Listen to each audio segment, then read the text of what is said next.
To factory reset your Galaxy Z Fold 6 without the password pattern or PIN, we first need to connect the phone to another computer or an Android. This is an essential step.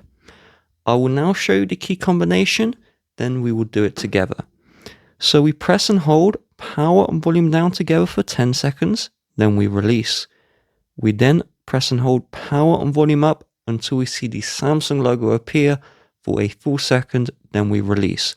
So pause the video now and prepare your phone, and I will begin in 3, 2, 1.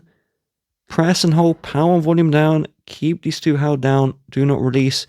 I'll start counting now. 7, 8, 9, 10. Release power and volume down. Now press and hold power and volume up, and we're patiently waiting for the Samsung logo to appear for a second. Now we are entering recovery mode, and if this doesn't work for you, give it multiple attempts. If still not working, you have to have a cable which supports the data transfer. So we see the Samsung logo for a second, we'll release. So if this doesn't work, get a premium cable off of Amazon or use a different port in your computer. So now we have entered the recovery mode.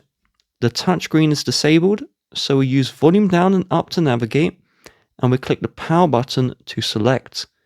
So click volume down and keep on clicking until you see wipe data. Please note this information here. You must be the original owner of this phone in order to remove the passcode.